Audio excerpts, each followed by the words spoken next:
Assalamualaikum dan salam sejahtera saya ucapkan kepada panel-panel kita dan para penonton yang berada di rumah. Selamat datang saya ucapkan kepada tetamu-tetamu istimewa kita pada hari ini. Pada hari ini saya dan rakan pengacara saya Puan Noria akan bersama-sama anda dengan topik yang cukup hangat iaitu Undang-Undang Cyber di Malaysia. Terutama sekali berkaitan dengan penyebaran berita palsu COVID-19. Untuk pengetahuan semua, kami yang berada di studio pada pagi ini telah menjalankan SOP yang ditetapkan, iaitu di pintu masuk, suhu badan kami telah diperiksa dan diambil, telah menggunakan hand sanitizer dan menggunakan penutup mulut. Akan tetapi dalam perbincangan kita pada pagi ini, kami mencabut dan menyimpan dahulu penutup mulut tersebut. Ya, betul Tok Afendi. Saya pun agak risaulah ya dengan penyebaran berita palsu ni, sebab nanti kita semua akan pendek dengan berita yang tidak benar ini ya. Maklumlah sekarang semua orang tengah berhati-hati dengan virus ini kan. Baiklah, saya ingin memperkenalkan beberapa orang tetamu jemputan kita pada pagi ini, iaitu Encik Nasrul Hakim bin Alkamah selaku pakar undang-undang cyber dari sebuah universiti tempatan, Encik Fazil Zainal itu selebriti terkenal negara kita, dan juga Encik Khairul Huzaifah bin Kazarman selaku orang awam yang akan memberikan pandangan sedikit berkenaan topik yang bakal dibincangkan pada hari ini. Pada penghujung 2019, dunia dikejutkan dengan kemunculan wabak penyakit iaitu coronavirus. Peningkatan kes sehari ke sehari juga merisaukan banyak pihak. Kebanyakan ingin mengetahui berita dan laporan berkaitan coronavirus ini dan akan mencari maklumat yang dikongsikan di dalam media sosial, dan apa yang merisaukan tidak benar mengenai coronavirus 2019 ini hingga menyebabkan kebimbangan yang agak tinggi di kalangan masyarakat kita. Saya ingin bertanya kepada tetamu-tetamu jemputan kita tentang undang-undang cyber di Malaysia ini. Cadangan untuk mengurangkan penyebaran berita palsu, dan adakah undang-undang tersebut boleh mendakwa pelaku yang menyebarkan berita palsu COVID-19 itu? Terima kasih kerana sudi menjemput saya. Baiklah, negara Malaysia merupakan sebuah negara yang maju dan mempunyai berjuta penduduk yang berbilang kaum, agama, budaya dan tentu sekali mempunyai pemikiran dan tingkah laku juga berbeza. Dengan wujudnya pelbagai alat-alat teknologi yang semakin canggih ini, tentu sekali akan membawa kesan yang positif dan negatif kepada pengguna. Kemudahan cyber merupakan antara kemajuan sains dan teknologi yang terdedah kepada penyalahgunaan pihak yang tidak bertanggungjawab. Antara akta-akta yang diwujudkan di bawah Undang-Undang Cyber adalah Akta Komunikasi dan Multimedia 1998, Akta Suruhanjaya Komunikasi dan Multimedia 1998, Akta Tanda Tangan Digital 1997, Akta Jenayah Komputer 1997, Akta Teleperubatan 1997.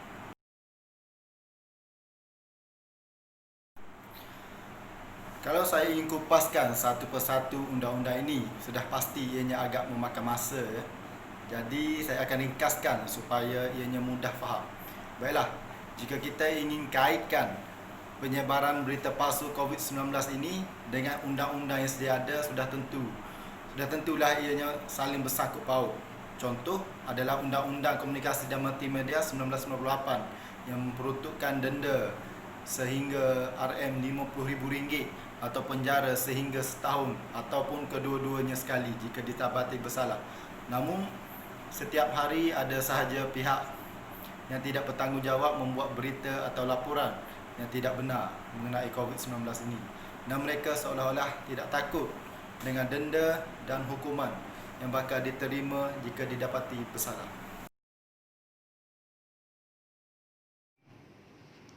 Terima kasih menjemput saya. Dalam situasi di negara kita yang melanda ini adalah penularan wabak COVID-19.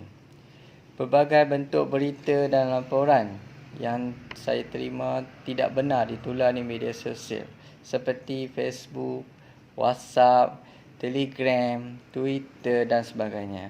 Berita-berita palsu ini bertujuan untuk mengelirukan, manipulasikan fakta sebenar yang tidak sihat, akan timbul persepsi negatif kepada masyarakat di luar sana. Saya sendiri sebagai seorang masyarakat juga dikenali amat berhati-hati jika ingin membuat sebarang poster di laman sosial, dan jika perlu saya akan menyemak semula sumber maklumat agar tidak menjadi penyebar berita tidak palsu ini. Banyak berita mengenai beberapa orang yang didakwa di mahkamah atas kesalahan menyebarkan berita palsu berkenaan COVID-19. Sebagai contoh, seorang abang yang menjual santan didakwa menyebarkan berita palsu di Facebook. Tidak ketinggalan juga, baru-baru ini ada di kalangan artis di tanah air kita dipanggil oleh Suruhanjaya Komunikasi Multimedia SKMM berkenaan penyebaran berita palsu COVID-19 di media sosial.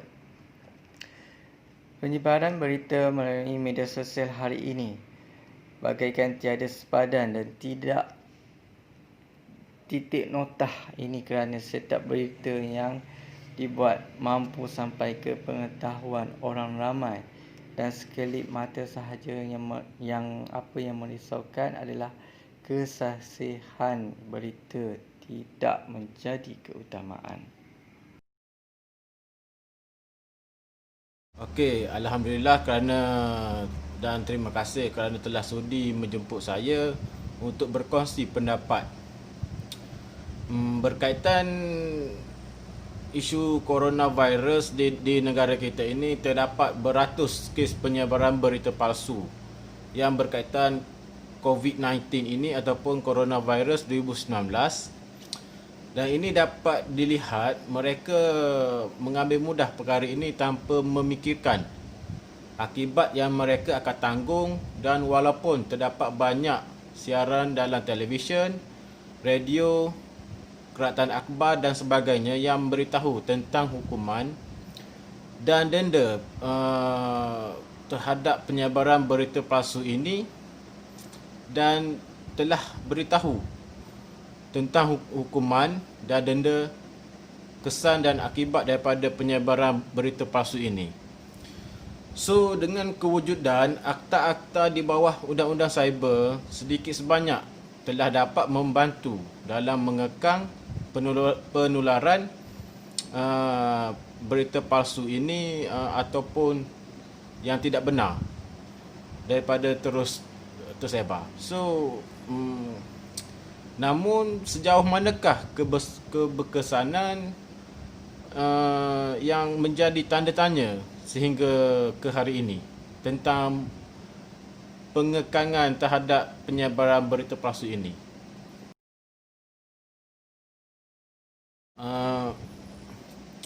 Okey, baru ini kan heboh tentang ada satu video yang dibuat oleh Al Jazeera dengan mereka menyebarkan dan menerbitkan dokumentari yang tidak benar berkenaan situasi sebenar yang dialami oleh kerajaan Malaysia dalam mengekang dan menguruskan warga asing di Malaysia semasa Perintah Kawalan Pergerakan iaitu PKP.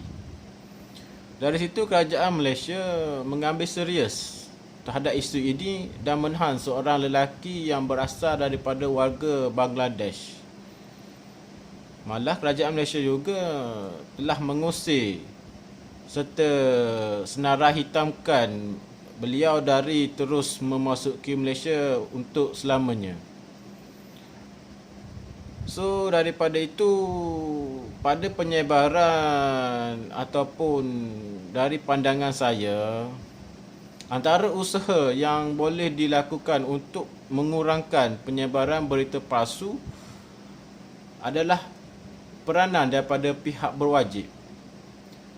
Contoh menyarankan serta mengkaji balik mengenai akta yang sedia ada dengan mengenakan hukuman yang lebih berat terhadap pelaku ataupun pesalah, serta mengkaji setiap posting dan ditapis dengan lebih ketat.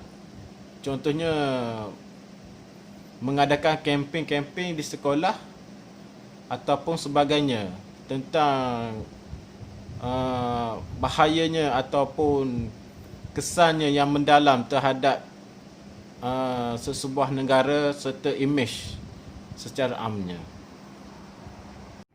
Baiklah, terima kasih diucapkan kepada tetamu-tetamu jemputan kita yang sudi berkongsi pendapat dan pandangan mereka berkenaan topik yang dibincangkan pada hari ini.